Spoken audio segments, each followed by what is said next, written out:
महादेवी जी का संपूर्ण काव्य वेदना और पीड़ा को समर्पित है। ये वेदना ही उनके काव्य का प्राण है, जो अश्रुओं से अभिसिंचित है। महादेवी के संपूर्ण काव्य में अनुभूति की तीव्रता है और ये काव्य सृष्टि के व्यापक और प्राकृतिक वैभव से समृद्ध हमें दिखाई देता है। अपने मन की घनीभूत अनुभूतियों को महादेवी वर्मा ने प्राकृतिक उपमानों के साथ में हमारे समक्ष प्रस्तुत किया है और उनका जो प्रिय है वह अनंत और असीम है, जिसमें वे अपने लिए एक अस्तित्व की तलाश करती हुई हमें दिखाई देती है। मैं नीर भरी दुख की बदली उनका गीत इसी भाव को समर्पित है, जिसमें वेदना के वेदन से सृष्टि में जो प्रेमानुभूति और जो अनुभूतियाँ सघनता के साथ में व्यक्त हुई दिखाई देती हैं, उसका एक रूपक उन्होंने बदली के माध्यम से हमारे समक्ष प्रस्तुत किया है। उनके संपूर्ण काव्य पर अगर दृष्टिपात किया जाए इस गीत को समझने से पूर्व, तो उसमें स्थान स्थान पर प्रेम बोध, स्मृतियाँ, विरहानुभूति, व्याकुलता, विरहानुभूति के साथ में व्याकुलता और उद्विग्नता, तीर की चुभन जैसी छटपटाहट, प्रेम की पीड़ा, ये सारा कुछ हमें इन गीतों में दिखाई देता है। शिल्प की दृष्टि से महादेवी वर्मा का जो काव्य अत्यंत समृद्ध है, जिसमें रूपकों का समृद्ध भंडार है, विविध प्राकृतिक उपमान है, विभिन्न प्रकार के बिंब हैं, प्रतीक हैं, इनका सुंदर हमें प्रयोग दिखाई देता है। मैं नीर भरी दुख की बदली, विस्तृत नभ का कोई कोना, मेरा न कभी अपना होना, परिचय इतना इतिहास से ही उमड़ी मिटती कल थी मिट आज चली। इस गीत में महादेवी ने अपनी विरह वेदना की करुण अभिव्यक्ति प्रस्तुत की है, जिसमें नारी जीवन की विडंबना, पीड़ा के अनेक पक्ष हमारे समक्ष उद्घाटित हुए दिखाई देते हैं। महादेवी के काव्य में विरह की अनेक स्थितियाँ, भावानुभूतियाँ, उनकी व्यग्रता विविध रूपों में हमारे समक्ष प्रस्तुत होती है और कहीं वे अपने जीवन को सांदे गगन बताती हैं, कहीं वे अपने जीवन के सूनेपन को अंधकार, उदासी और उच्छ्वासों से व्यक्त करती हुई दिखती हैं और कभी वे नीर भरी बदली बनकर अश्रु पूर्णित जो नेत्र हैं, अश्रु से भरे हुए जो उसके नेत्र हैं, उसका परिचय तो वो देती हैं।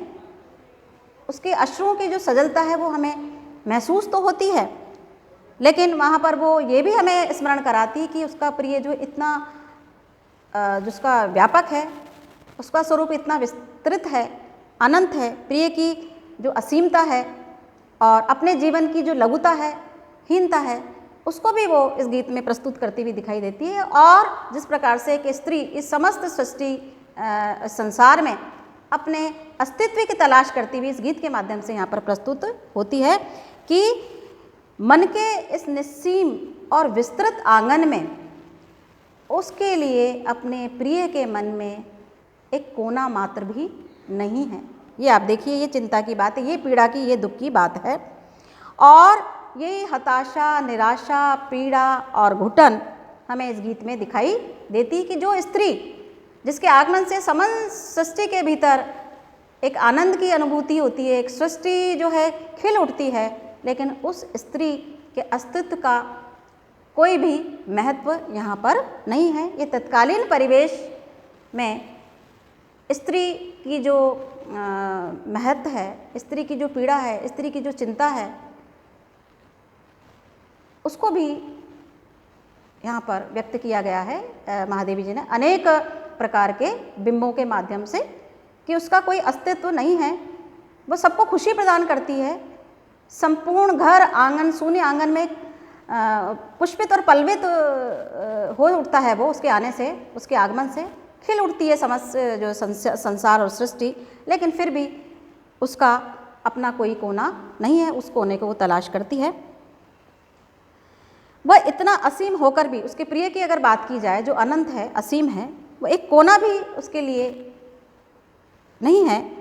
और ये आत्मोपेक्षा का भाव ही उसके भीतर विरह अनुभूति तो पैदा करता है, साथ में वैराग्य का भाव भी पैदा करता है। और यहाँ पर विराग के दो रूप हम समझ सकते हैं कि या तो कामनाओं का दमन हो जाना, या तिल तिल कर जलना, या फिर कोई अपने प्रिय से कोई शिकायत न होना। बल्कि उसकी अगर अनुकंपा की भी जो मांग है उसको भी ठुकरा देना। और वेदना की यही स्थिति जो है यहाँ पर उनके काव्य में हमें स्थान स्थान पर दिखाई देती है महादेवी के गीतों में।